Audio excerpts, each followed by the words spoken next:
Ganitong klaseng luto naman sa laman loob ng pork ang gagawin natin for today's video. At kung hindi nyo pa ito nasusubukan, ipapakita ko sa inyo kung paano ito lutuin, malinis, masarap at madali lang din.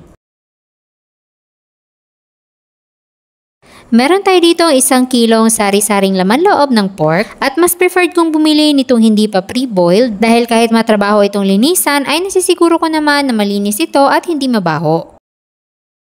Pagkatapos natin malinisan ng mabuti, ilagay natin sa kawaling may tubig at maglalagay tayo dito ng luya at dahon ng laurel. Pampatanggal ito ng lansa at maglalagay din tayo ng konting asin. Papakuluan natin to ng 10 minuto.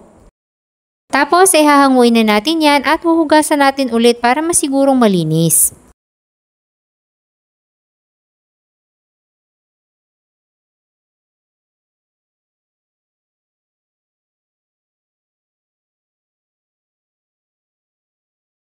Pagkatapos natin itong mahugasan ay isa-slice naman natin sa ganito kalalaking hiwa.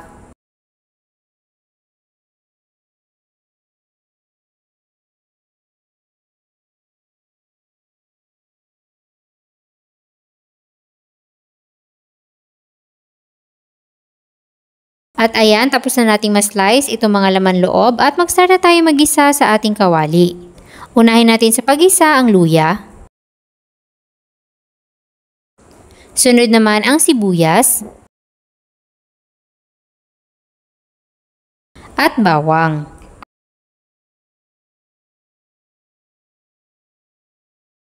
At kapag aromatic na, ilalagay naman natin yung pinakuluan nating laman loob. Then, igisa na natin itong mabuti kasama na ang mga aromatics.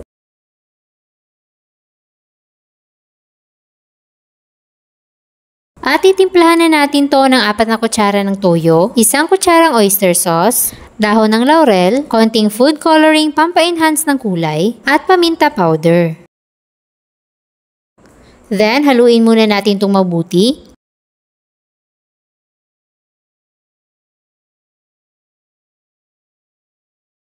Tsaka tayo maglalagay dito ng gulay na sayote at carrots.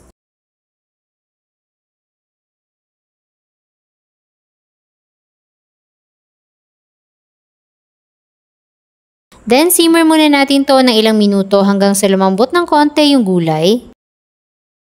Then, maglalagay tayo ng konting tubig lang tsaka tayo mag-a-adjust ng timpla.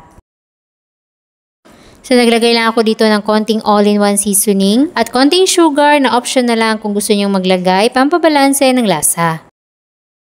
At kapag okay na sa inyo ang timpla, maglalagay tayo ng konting suka pampatanggal ng lansa at pag nyo itong hahaluin sa loob ng 3 minuto.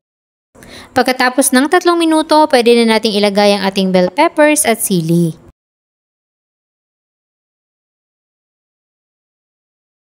At ayan, luto na ang ating sari-saring laman loob ng pork. Paminsan-pinsan lang din kami kumakain ng ganito pero sinisiguro namin na malinis at masarap ang pagkaluto. Kaya kung hindi nyo pa nasusubukan yung ganitong klaseng luto at ulam ay pwede nyo itong itry.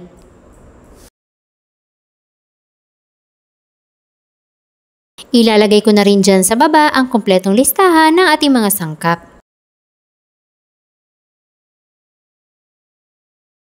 At sana'y nagustuhan nyo ang ating recipe for today. Enjoy!